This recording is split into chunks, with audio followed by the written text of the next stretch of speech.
In this episode of Home Theater Geeks, I continue my discussion with Mike Heiss, longtime consultant and journalist in our industry, who braved the crowds and went to CES 2024. Stick around. Podcasts you love. From people you trust. This is TWiT. This show is brought to you by members like you. Thanks.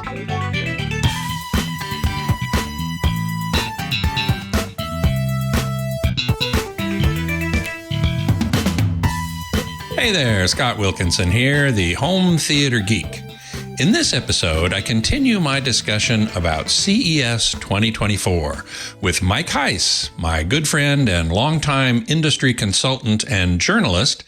He contributes to Residential Tech Today at restechtoday.com and to Hidden Wires at hiddenwires.co.uk.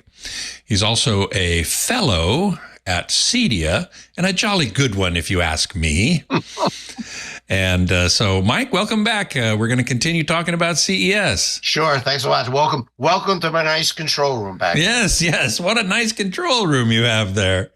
I believe you said that was actually from what art? That's an RCA? Early 50s NBC 30 Rock. And if you look at the very top of the corner, those are the old round tube color TVs, because they hadn't been able to make square TVs at that time, square picture tubes at that time. Right. And you could see the images, 4x3 image squared in the middle. Yeah, look at that. Wow. And Mr. Audio, look at those speakers.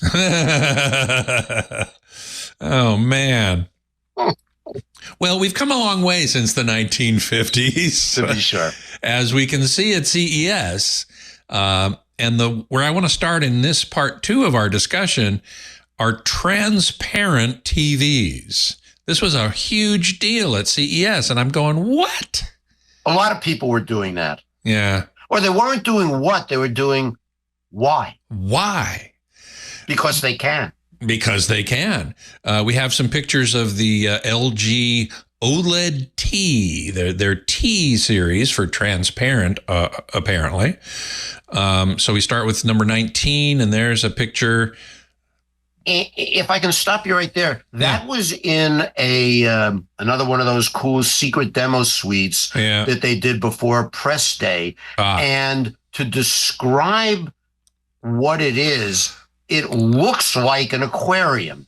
It was about a foot, that framework was about a foot deep, but the screen, of course, was very thin, and they were putting the fish there, and you could, because it's transparent, see through it to the back wall, and it did give it a 3D kind of effect. I'm not sure I'd want to watch a movie that way, but it was pretty cool. I'm not sure at all. If we go to the next picture, let's just see a few of these pictures, because you did take quite a few. Okay, there you can see better the fact that it's transparent. Yep, that was in their booth. Oh, that was in their booth. Okay. And I want to point out, down at the bottom, you can see that little black box. Right. That contains what I can best call a shade. And you press a button, and that shade rises up so that it's no longer transparent. You can't see through it, and that greatly improves the picture quality. This was my big question. It's like, I would not want to watch a movie on a transparent TV. It's a thing. I mean, they were showing some concert footage, and depending upon what you had behind it, it made it look like you were there. Or even if you were looking through it to that back wall, the fact that you could sense some distance between the performer doing the concert and the back of the wall, it did give, I must say, a 3D look to it. Whether I'd want to sit there and, watch a football game, for a couple hours on that, not so sure. But, who knows? We'll see. Well, if we look at a few more pictures, we'll sort of get a sense of what this is about. There you go. You can see that the fellow from LG was starting to raise the the blinder, the shade, whatever you want to call it. Behind the screen. Right. Mm-hmm. If we go to the next one. Now I wanted to do that to show the depth. And that light, by the way, on the bottom is built in and intentional. That's part of their thing. But that's a good picture to show the depth that you felt when you were looking at that straight on. It was pretty cool. Yeah. Whether I buy one or not, I'm not so sure. Another question. They didn't have any pricing, I'm sure. No. Yeah. Moving on to a few of the other pictures, I think there were some from the booth on the show floor. Okay, so that's as we showed in the previous episode, when you walked into the LG booth, that's what you were faced with. And they had an array of these sets, and the blinds, if you will, were up. That's why you couldn't see anything. Right. And if we go to the next one, I think we'll see they're down. There you go. That's right. And you can, in fact, see through it to the other side of the booth. So I'm standing in about the same place, but that's where you can see through it. There's way too much ambient light at that distance to see the picture, but there was a picture on a picture on those screens. Okay. You just can't tell it. It's a little tough to show. Okay. And I think, is there another one? Let's see. That's from the back. So now I'm at the back of that because you can see out into the hallway. Ah, right. And you can see the blinds are up a little bit, but you can see sort of a waterfall on the middle row of the sets. Got it. Okay, now this quote unquote TV was a 77-inch UHD 4K TV. Wireless control center. Or no, with a wireless control center. They were doing wireless beaming video to the TV. You hook your sources to this control box, just like if you remember last year when they premiered the the wireless. I'm sorry, the wireless TV. It's the same control box, except it's feeding this instead of a regular set. And what was interesting, as a side note, is that this panel also appeared in an RCA model branded TV. And that knocked me out. And there you go. But that's it. I took a picture of that because it's really easy to see old Nipper and those plants. If you look off to the side, you can see the plants beyond the screen. They're actually they're real and behind the screen. Right, as is old Nipper back there. So that is actually is good an example, but you can sort of see the lightning bolts on the screen. And again, that was clearly a demo because there was nothing there that indicated the shade. Because I don't think the shade is in that little, thing at the bottom. Right. So RCA maybe didn't implement that part of it. Well, and again, as I said, in our earlier episode, it's not the RCA of days. This ain't no General Sarnoff's RCA. Yeah, right. This is somebody that licensed the brand name, and good for them. Good for them. Well, Samsung, not to be outdone, introduced what you've called a science project, transparent micro LED or DV direct view LED. Yep. And this was in their, I think that picture was taken in their secret off-site thing at Caesars. These fireworks are in the screen. The buildings are in the back, I believe. And they're not in the image of the screen. I don't remember. I was just so crazed by then. Yeah, but the next picture might give us some notion.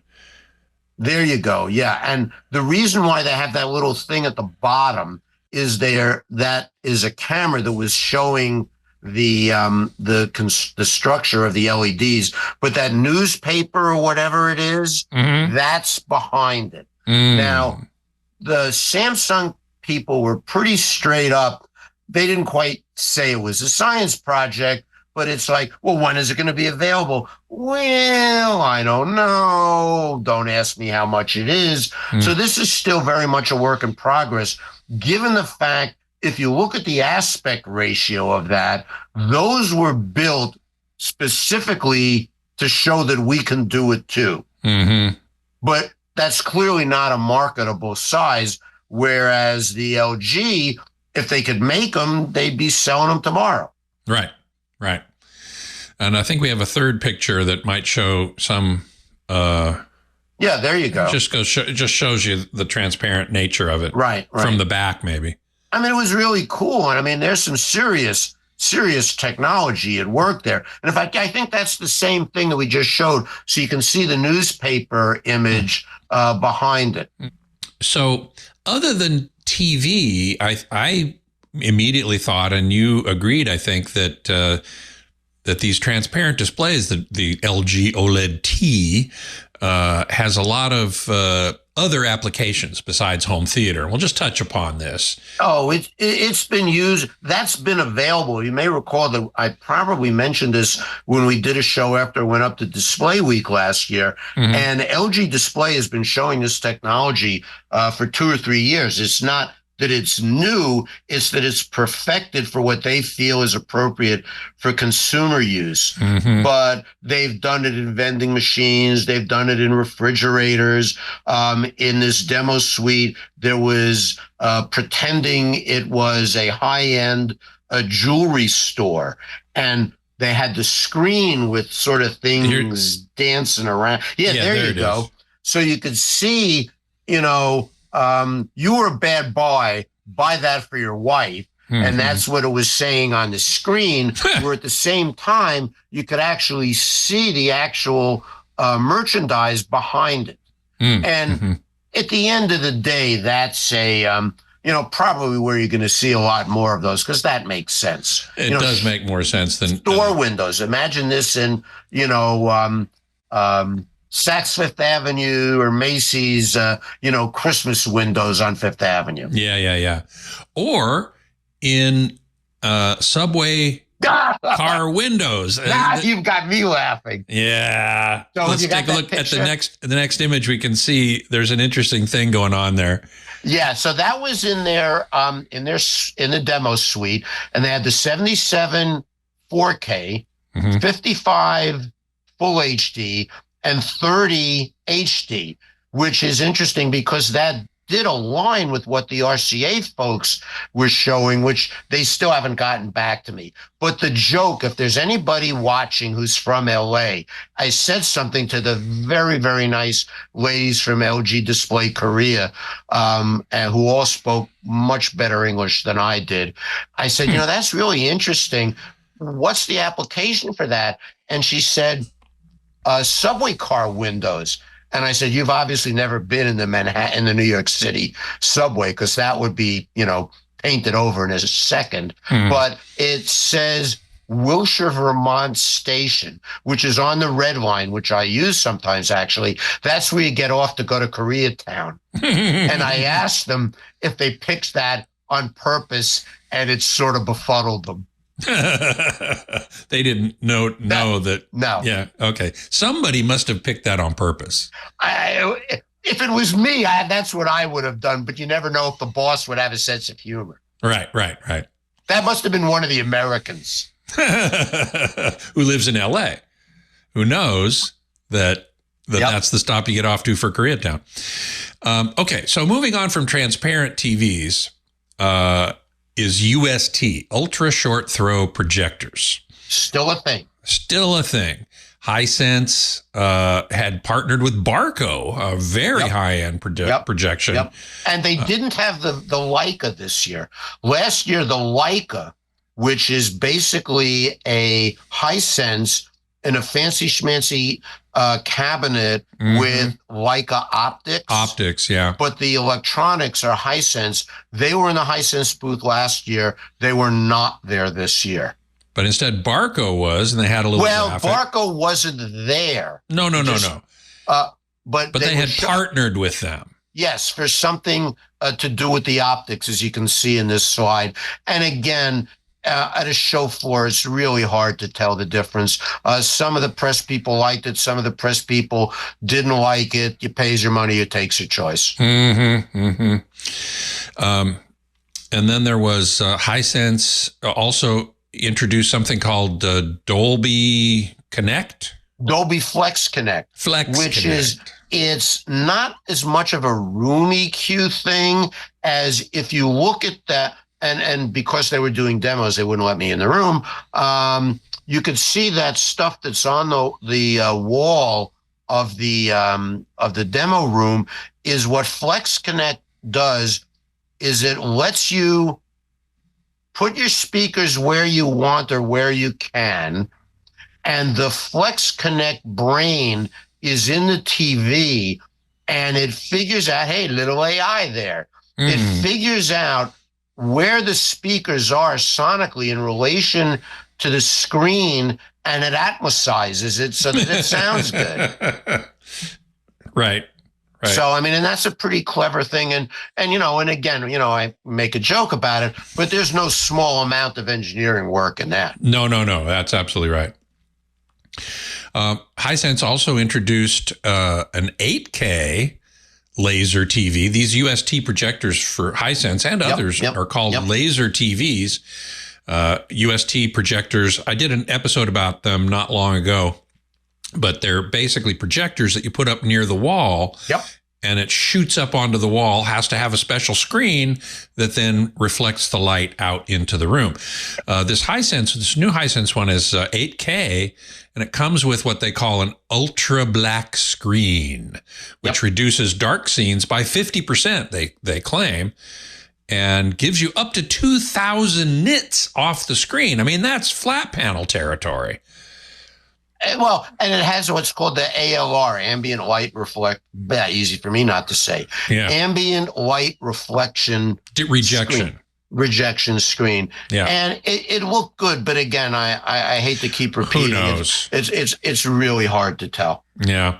They also touted something about in-screen sound. I did not. I apologize. That's one thing. I couldn't get through the crowds to ask. Well, a lot of these flat panels now have multi-channel sound coming from the screen, and now a UST, at least one from Hisense, does as well. Samsung introduced 4 new models, including an 8K. Like Hisense. That's a year old, or maybe that's in Cedia, and I'm looking for my notes, which are under my pad here. And one of the interesting things that they showed, and I want to make sure I get it right, they have what's called the Premier line. Right. The Premier 8K is the wireless, all of that. Wireless 8K transmission via Wi-Fi 7. Yep. I didn't even know there was a Wi-Fi 7, but we'll have to talk about that, young man. That was a big thing at the show. Yes, because you got to get all them damn bits from here to there. 8K is a lot of damn bits. But one of the other things that they showed, which has been around for a while, they have the Premiere 5, Premiere 7, and Premiere 9. But okay, Star Wars or Star Trek fans, 2024 Premiere models also have a new feature called Light Warp. Light Warp? Which I'm reading off the press release here. But what it's doing is it's letting you do edge blending, which is something more from the pro world, where when you do projection mapping, or if you want a really wide screen, you get 2 of these Premiere things. Some of them, they look like a little hand light, like a track light can. Right. With a projector built into it. But it lets you edge blend them so that you get a big, wide screen. And that's pretty trick. That's pretty trick. No kidding. The Premiere 8K has a 150-inch screen. And again, sound on screen. And that did look good. I must say that. They had that. I didn't see, they did not have it. To the point of what we were saying last time, that was not on the floor. It was in this off-site ballroom demo, and they did a pretty good job of light control. And I must say, it did look quite good. And the projector was maybe 8 inches from the wall. So UST is still there. It's still being developed, and a lot of people are interested in it. So that's why it's important to talk about. To be sure. What about ATSC 3.0, otherwise known as NextGen TV? This is over-the-air TV like we used to do a lot of. And still do. I do it right here. Well, man, and this is the latest version of it. And it's expanded its reach across the U.S. Yep. And tell us what you found there. Well, it's now covered. It's been a long time coming, and it's now available in 75% of the U.S. markets. The only, I think, major market that doesn't have it yet is Chicago, and that's coming. If not, they're now, almost instantly. It's here in LA. I have actually I have two boxes. One is called the Zapper box, and the other which is really cool. It is $249, but it is really, really, really good. And then there were three set-top boxes under $90 that were showing at CES, two of which will be sold at Walmart. And if you're living in a world of cord cutting, these are pretty good. It's a good way to get, there's a lot of things where in a lot of the cable systems or direct TV, there are a lot of what are called carriage disputes, where the TV stations can't make a deal with the distributors and they'll cut the channels off. The ABC was cut off of channels, the Disney channels here in LA from Spectrum late last year. And it was nutty. But this is a way to assure that you're going to get good TV. And as you've said before, over the air is best because it's not compressed as much. And it will be delivering. It could deliver 4K, isn't yet. But even here in LA, if I watch KTTV, which is the Fox Channel 11 here, that's normally 720 because that's what Fox has done since the initiation of ATSC 1.0. But their next-gen signal is 1080p. Really? And the same for KTLA. So, that's a minor benefit now, but they're starting to do HDR using the advanced HDR by Technicolor in the stations that are owned by Sinclair Broadcasting. Right, and we have a graphic that you took a picture. Right there, that's in the booth, and the fact that you can even see channel 5 KTLA and the Clippers. I don't know. KTLA is owned by Nexstar, not Sinclair. So I'll have to ask and see if they're doing it. But at least now that they have the penetration, now that they have manufacturers, although it must be said that Hisense and Samsung have sets with ATSC 3.0. TCL announced some at the show. LG has taken it out of their 2024 sets, which is bizarro because they own half the patents. I know. But there's always there's a patent troll that raised it to the point where TV is not a very high margin business. No. And the LG people apparently said, pound sand, and they took it out of their sets. Are they cutting off their nose to spite their face? Well, the sets that have had it in the past, the last two model years. It still works. Sure. It'll be resolved like everything else. It'll be resolved at some point. But there were some other things that now that NextGen is IP based, and they're beginning to do lots of cool things with that. So there's a company called Roxio that's going to start sending streaming music using the ATSC bandwidth, or pagers for first responders, because paging, even though people say who needs a pager anymore, but in first responders, especially where there are volunteer fire departments in more rural areas, a lot of the volunteer fire folks still have pagers, or doctors, and the coverage area of a broadcast TV station is much greater than traditional paging. So they're going to use it for that. So there are lots of cool things that you're going to start to see. And the reason why I like the Zapper box, again,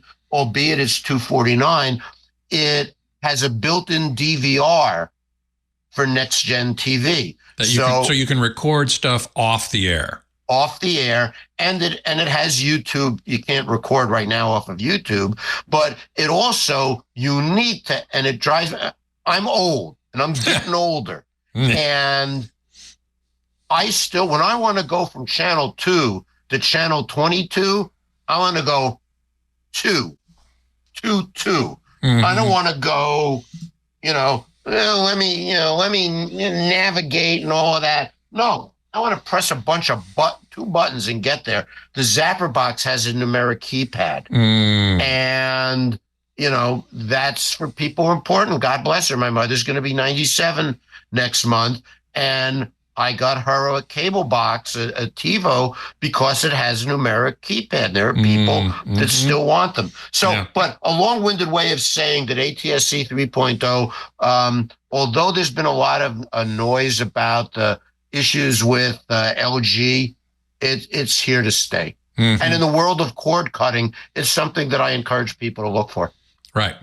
Because after all, it's free, other than the spending a little bit for the box. Yep.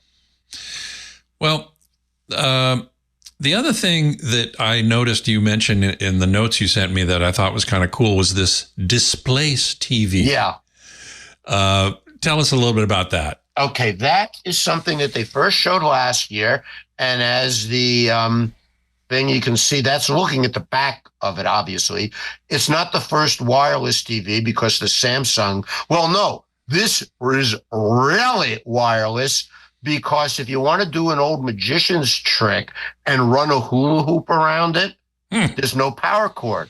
It's got batteries, and it has 2 built-in batteries and another 2 or 4 hot swappable batteries, and you don't need any VESA mount. Those 4 circular things in the middle are vacuum powered suction cups, and you literally jam it up against the wall. And unless it's something like a brick wall or heavy stucco, like a popcorn finish kind of thing, it sticks to the wall with. We don't need no stinking VESA mount. And you could and they've got a little wireless, control center, and you plug your HDMI and whatnot up to that. And it's a 55-inch OLED, and you could take 4 of them and you can build an 8K OLED. Or you can take a 4x4 and you can have a 16K OLED. And it's an interesting idea. Whether it'll resonate with the public, remains to be seen. But again, you got to give them credit. It's a very well thought out, clever idea. And of course, if somebody were to ask, well, what happens if it loses the suction? It's got an airbag built in. And if it loses power, the first thing it'll do is warn you, replace the batteries, bonehead. But something drops out of the bottom of the screen. That the best analogy that I can give it is like the slide on the emergency door on a plane, and the TV set loosens out and slides down without damage. No, but you got to give them credit. Because that's an obvious question. What happens when it loses suction? It's got an airbag. Got an exit slide. There you go. We have a couple other pictures of the Displace. What we just want to show you. There you go. There's a Displacian, and that's the 27-inch. Right. But that's to show the hula hoop. Nothing up my sleeve. Mm-hmm. And I think the third one. Oh yes, they stuck it on a refrigerator. Right. Because it's a flat. Actually, that's even got a mild curve to it, but it's a reasonably flat surface, and there, you don't have to buy a new refrigerator to get a TV on it. Yep. So, we've been talking about video all this time. There's not much audio at CES anymore. It used to be hear of any. The Venetian used to have 3 or 4 floors full of high-end audio. None. There were some there. I didn't brave the elevators to go up there. You know, that is you remember daunting. what that was yes, like. I do, and that was a daunting task for sure. There were some companies there, but nothing like the days, because those people have either gone to Cedia or things like Expona. the various Expona. Yeah, if you have Expona for more than 4 hours, please call your doctor. But you go to places like Expona or Cedia for that. Like the big, huge demos that we talked about after Cedia. You're not going to do that in a hotel room. And the market for the dealers that buy that, remember, this is not a consumer show. It just doesn't make economic sense. Mm-hmm, mm-hmm.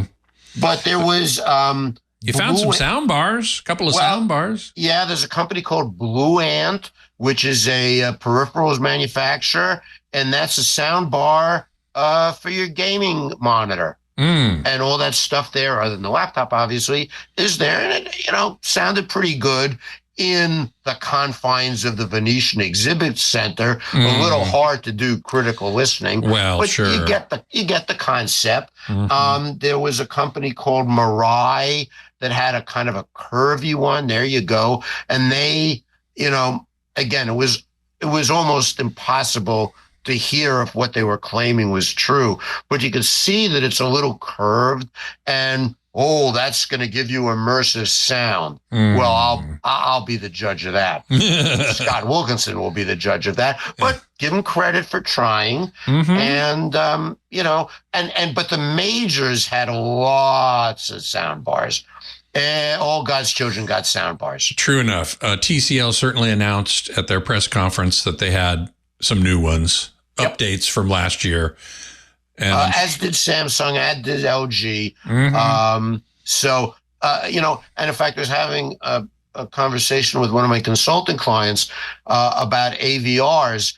And, remember who did the song Video Killed the Radio Star? I don't remember. But you remember the song. Sure, yeah, absolutely. Yeah, well, Soundbar killed the under $800 AVR. And they're still around, but soundbars have just, because they are now so good, and some of them are like 12.2.4. I mean, which is wild. But these things are really, really good. And for a vast majority of the public who are not home theater geeks, or when home theater geeks have to buy a present for Aunt Mabel, right? You get them. You get them a sound bar. Right, which is going to be so much better than the TV's onboard sound anyway. Without the hassle of an AVR and them pesky speakers. Yeah. So that the sound, the fact that I didn't take any pictures of it, it's still a very, very much alive part of the market. Yeah, good. And then the final picture you took that I thought was really a nice photo, actually. Netflix VR AR glasses? Yeah, and that lady was really nice, and she was playing along with all my jokes. Oculus, I don't think, has been that kind of a big a hit as they thought they would be when Zuck spent a couple of $1 billion to buy it. Right. Apple really made people bonkers by announcing the release date for the Vision Pro in the middle of CES. Now, they haven't been to CES for decades, if ever. And there were some VR and AR glasses. But if you could go back to my lady friend there, and you can see she was laughing at my jokes. They had a booth, which I didn't want. They wouldn't let me in as press, and I didn't want to wait on the line. But you could see there was a big line, and that was for gaming. Oh, this is intended for. Now, you said this. You labeled this as Netflix. Is that correct? Yes, Netflix. Wow, and yet, so Netflix, being more or less a movie company, they're getting into gaming big time. Well, just like, to go back to, again, what we discussed in the first episode here, that it's all about the ads. And Netflix now has an ad-supported tier, as does other than Apple, who eventually all the pundits say they will, as will everybody. Right. Amazon Prime just announced that their video. They not only announced it, it's whether you like it or not. Mm-hmm. And if you don't like it, you got to pay another $3 a month. Yeah. But of course I will. Yeah. But Disney Plus, Paramount Plus, Plussy Plus, Plussy Plus Plus Plus, all of them plussers, Right. all have ad-supported tiers because that's where they're making all the money. And just as a quick side note, a lot of the industry media that I read have said that Amazon Prime's going to this ad-supported tier is totally going to upend the market. As witness, remember one of the escorts? No, not that kind of escort. It was Las Vegas, after all. After all, yeah. In our earlier episode, one of those women had a sign that said Amazon Prime. Yep. Wonder why. Yeah. Wonder what they were selling there. Yeah. They weren't selling, batteries. They were selling ads. Yep. Yep, there she is. There it is. Oh, thank you. Somebody's on the ball today. In fact, it says right there, Amazon ads. There you go. So it ain't the business that my friends behind me had in the 50s. mm-hmm. And it isn't even the business that when I worked at NBC in that very same building in the late 70s and early 80s, when NBC was in third place and we still had gazillions of dollars in profit. Mm-hmm. It's just not like that anymore. No. And this is the shape of the world. Where is that? Where'd he go? Look at that guy there. Yeah. Wearing a tie in a technical area. Yeah. That dates yeah. the picture. Boy, you sure don't see that. We're not in that world anymore. No. He'd be wearing, jeans and Crocs or something. Yeah, right. Well, clearly you saw a lot of stuff at CES, and it's clear that we don't live in that world anymore. We're living in a different one, and it's evolving quickly. But I think CES is still going to be an important show to see what the evolution holds and what it brings. Well, if I can just take 1 or 2 more minutes, the rest of CES, which is not a topic for Home Theater Geeks, the entire West Hall, a new hall that they opened 2 years ago, was filled with automotive stuff. Mm-hmm. And it wasn't as much the car manufacturers, but it was things that car manufacturers would buy. AI, I know that would come as a shock, right. But things for vehicle charging and LiDAR and all of that. Did you see the John Deere AI-driven harvester kind of thing? Mm-hmm. So, or they had two huge, one Peterbilt and one Kenworth, over-the-road tractors. Yeah. And where you would normally see the gas tanks hung on the side of one of those rigs were huge batteries. Electric, what would become 18-wheelers. Yeah. Well, they didn't have all the other 18 wheels. They didn't have all the other wheels, but yeah, I mean, and they were there and people were buying them, or little transit vans, and there were some other manufacturers. So that was one part of it. All the digital health, aging in place. AARP had a huge booth.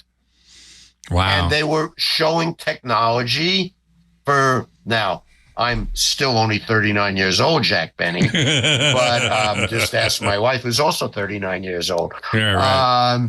But, technology to come to the assistance of people, and not because you're infirm, but just all kinds of things for better, another old advertising slogan, better living. And they filled up the entire West Hall, North Hall, Central Hall. The South Hall is under renovation, but next year the Central and North Halls will be closed.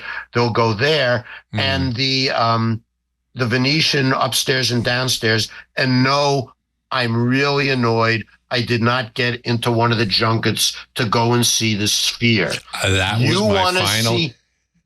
You want to see micro LED. excuse me, one of the manufacturers, who shall remain nameless, did not invite me to their junkets to the Sphere. But everybody I spoke to went there says it's really wild. This would be a reason for me to go to Vegas, because I really want to see the Sphere. And more for you, hear the Sphere. But if your lovely, much better half goes with you, give her I'm told, give her really good earplugs. Because I've been told it is really, really loud. Good, but loud. Yeah, well, that would bug me too. So, well, I'm sorry you didn't get to see the Sphere. Hey, let's go to Vegas sometime. Let's go to Vegas and see the Sphere. Okay. Yeah, we'll have a double date. We'll go out there. All right. No more of that pizziola at BJ's. Well, it was great to see you in LA when we were there. Yeah, glad to see you too. Yeah, exactly. Well, hey, thanks so much for giving us such a comprehensive report. And it's only like you said, a fraction of what's at CES, but that's always true. We have to sort of keep our eye on the ball and keep looking at the stuff that's interesting to our industry and our audience, home theater geeks. Yep. So thanks again. Really appreciate you being here. Thank you for inviting me on the show. Yeah, that's Mike Heiss, a longtime industry journalist and consultant. You can find his work at restechtoday.com and hiddenwires.co.uk. Now, as always, we like to invite you to send in questions, and we would be happy to answer them on the show. Just send them to htg@twit.tv. And we will answer as many as we can. And we always thank you for your support of TWiT with your membership in Club TWiT, which supports TWiT network in general and Home Theater Geeks in particular. With that membership, you can join the Discord channel and come on in and watch us make the show live. So I hope you will do that. Until next time, geek out.